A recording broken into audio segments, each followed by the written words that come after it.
Buenas tardes, nuevamente estamos aquí reunidos en Sinderesis TV con el licenciado José Luis Pérez y este servidor Daniel Padovani con un objetivo principal: dar información valiosa que no aparece en el mass media o el mass media, como dicen los norteamericanos, para generar conciencia ciudadana. En estos días, licenciado, ha ocurrido un evento importante desde el punto de vista geopolítico, en la cual fue recientemente en México, hace pocos días, escasos días, la cumbre de la CELAC, la sexta cumbre de la CELAC. Rápidamente vamos a dar un raconto histórico de lo que es la cumbre de la CELAC. La CELAC nace con una necesidad de los pueblos latinoamericanos y del Caribe en el año aproximadamente 2010, en el gobierno del presidente Felipe Calderón, en la cual en el 2011 se lleva la fundación originaria de este evento o de esta cumbre con una mirada geopolítica e integracionista latinoamericana y caribeña. En el 2011 en Margarita, bajo el gobierno de lastimosamente extinto presidente Hugo Chávez. En ese momento estaba también Lula da Silva y otros dignatarios del momento, con 33 miembros incorporados, con la no inclusión, que era importante esa salvedad, de los países del norte, que era Canadá y los Estados Unidos. Se han realizado varias cumbres. Últimamente no se había efectuado una cumbre, a nuestro humilde entender, por choques de enfoques ideológicos. Se realiza esta cumbre importante, de la mano, se hace en México, de la mano del presidente Andrés Manuel López Obrador, en la Ciudad de México, con 17 presidentes asistiendo, 2 vicepresidentes, cancilleres. Ha sido un éxito amalgamar todo ese liderazgo en el Caribe y Latinoamérica. De manera sorpresiva, no se esperaba aparentemente la llegada del presidente Maduro. De manera sorpresiva aparece a medianoche. Él primero mandó un emisario, que era la vicepresidenta Delcy Rodríguez. Aparece el presidente Maduro y parece que eso, dentro de los planes que tenían algunos países que tienen una mirada pro-norteamericana, a nuestro entender, eso desajustó un poco y se convirtió, yo diría, sin querer, en la vedette del evento. Obviamente hubo un escarceo verbal, un momento un poco tenso de dos gobiernos como tal, que consideraban, a nuestro modo de entender, de que no reconocían el gobierno de Venezuela, principalmente el gobierno de Mario Abdo Ramírez, presidente de Paraguay. Eso tiene un porqué y después lo vamos a desarrollar. Y el de Uruguay, de Lacalle Pou, en la cual expresaban que no reconocían el gobierno de Venezuela.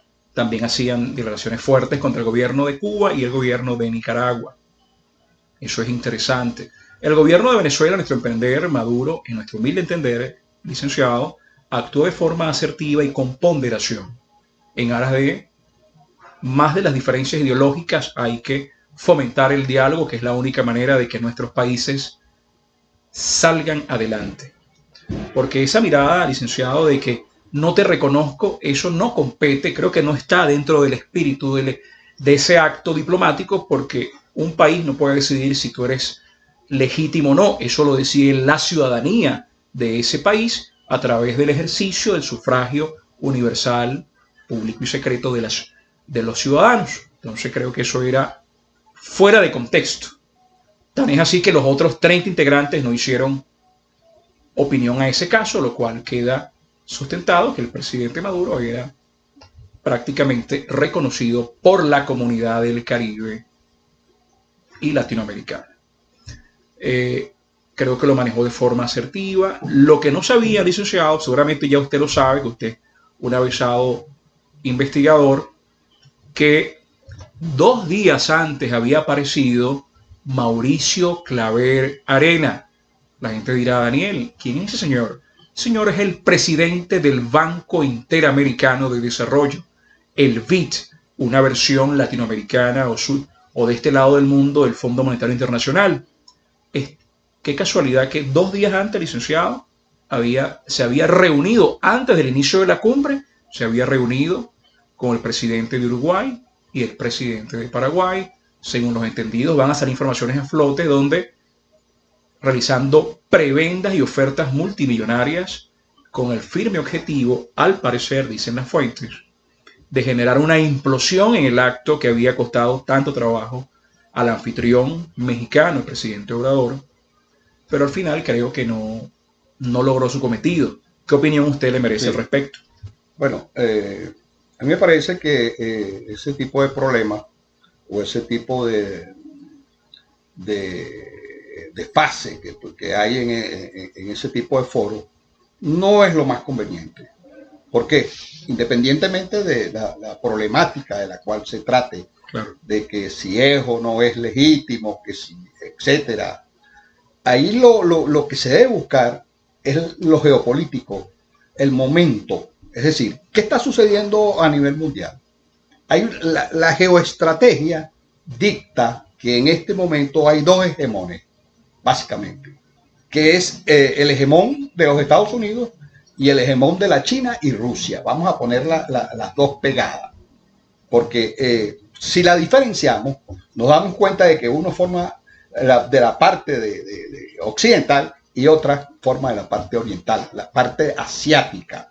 Es decir, hay como un esquema de hegemonía muy poderoso donde se vislumbra un cambio notorio hacia la parte asiática, por la parte tecnológica, por la parte ciberespacio, por lo espacial incluso de arriba. Claro. Los chinos ya llegaron por el lado oculto hacia la luna. Correcto. Es todo un tejemaneje que se está dando desde el punto de vista de la geopolítica y desde el punto de vista de la hegemonía.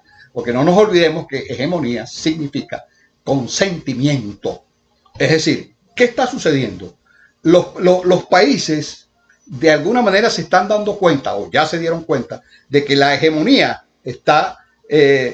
va hacia un lado, y los Estados Unidos, de alguna manera, con sus aliados estratégicos, que los tiene, que en este caso los aliados estratégicos de Estados Unidos son los anglosajones, pues. Vamos a decir, Australia, el Reino Unido, ya tienen un esquema que vienen hilvanando para precisamente buscar ese tipo de política. Entonces tenemos esos dos hegemones, pero no nos olvidemos que siempre a lo largo de los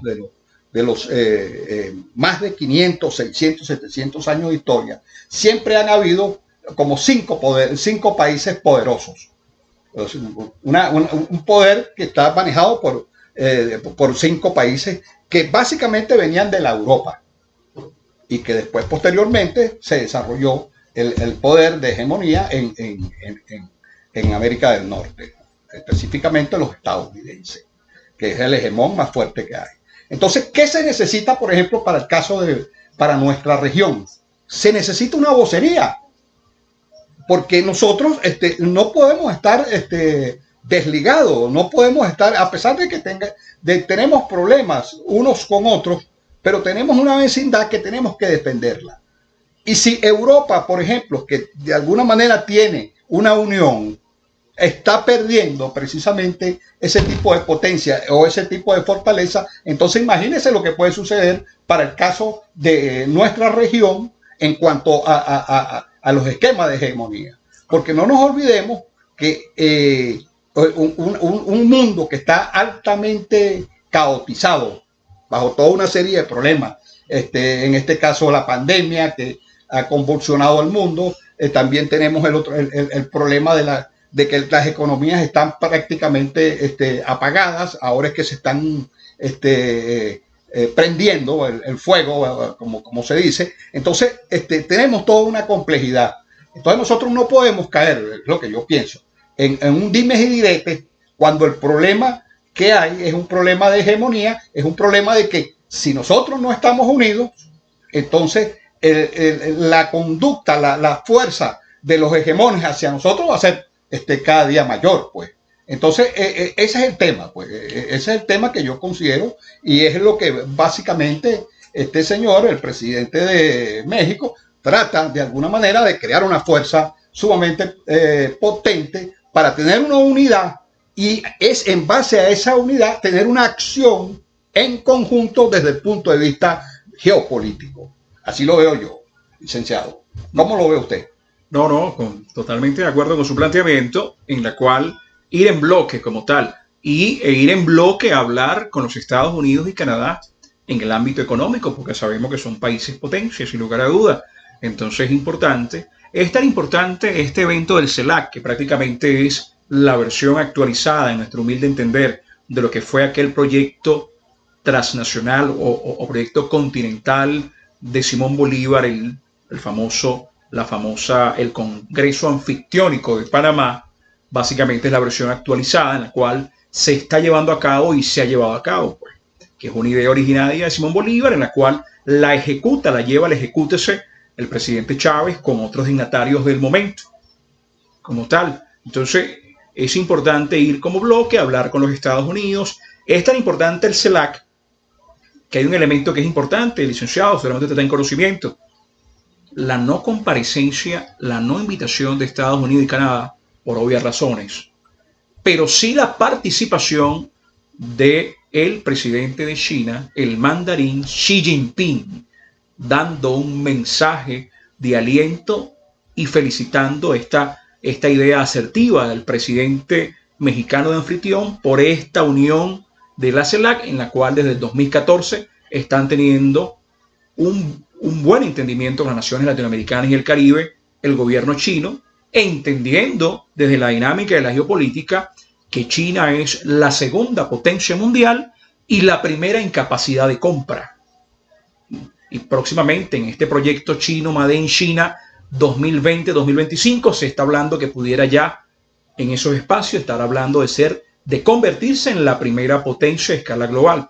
Entonces vean esta dinámica geopolítica, cómo este enfoque chino ha sido desde el punto de vista geopolítico en esto que usted comentaba inicialmente, este valioso encuentro de estos tres grandes poderes, Estados Unidos, China y Rusia, esta tripolaridad, cómo China dentro de la geopolítica ha movido de forma asertiva y astuta sus relaciones en detrimento de lo que siempre ha considerado, hasta a veces un tono, un humilde parecer despectivo del gobierno norteamericano, de los gobiernos norteamericanos, de que nuestro backyard o patio trasero, que es hasta despectivo.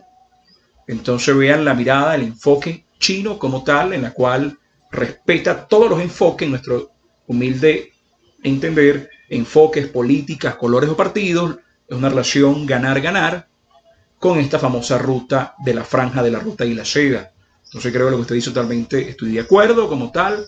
Creo que la CELAC se debe fortalecer, y dentro de las premisas del presidente mexicano Andrés Manuel López Obrador expresaba promover en cierta medida la no comparecencia a posteriori de la OEA. ¿Por qué?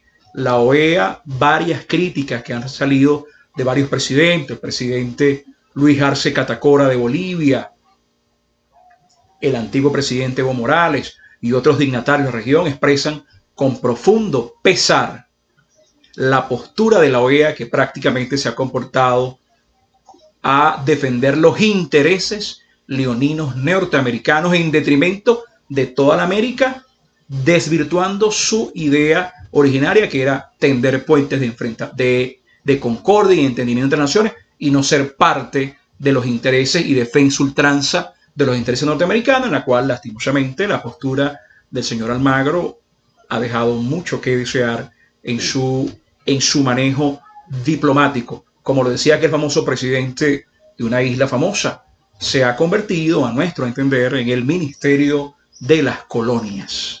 Y ha perdido su origen. Por eso la iniciativa de promover este sitio, este espacio geopolítico caribeño latinoamericano, como el sitio donde podamos dirimir diferencias, crecer y apoyarnos, porque solamente unidos lograremos salir adelante a todo lo que viene, a toda esta pandemia. Se llegaron a algunos acuerdos importantes, licenciado. Creo que van a hablar, el mundo había ofrecido a América y el Caribe 100.000 millones de dólares. Seguimos esperando. Se va a motorizar la instalación de sitios para desarrollar la vacuna, en la cual prácticamente América y el Caribe ha sido prácticamente olvidada, salvo el aporte valioso del gobierno cubano, que ha desarrollado una vacuna, que es admirable, y su postura, un país que está bloqueado desde la mítica famosa ley Helms-Burton, en la cual cercenan posibilidades de crecimiento, han logrado desarrollar una vacuna, pero cuando uno ve la cantidad de vacunas ofrecidas por Norteamérica a América Latina, prácticamente es poco o nada.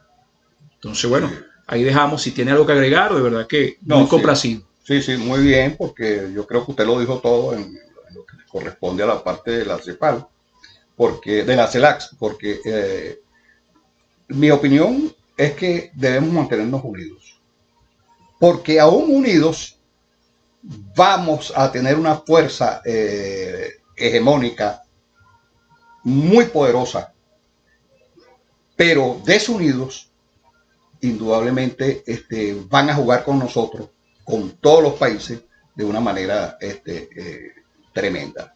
Entonces, la unidad es básico, es fundamental. Y no nos olvidemos que eso es precisamente un desideratum de los grandes padres de nuestra América, donde es fundamentalmente una idea del gran Simón Bolívar. Claro. Entonces, creo que es el momento de dirimir las cosas adentro de nuestra región, ese tipo de confrontaciones, buscar una manera de acomodo y tener una vocería internacional. Y esa vocería internacional para beneficio de los pueblos. Entonces, muchas gracias y bueno. Gracias, de verdad. Y bueno, hay dos opciones. O el monroísmo o el bolivarianismo. Ahí se lo dejamos. Así es. A suscribirse, Considéresis TV. Suscríbanse. Gracias.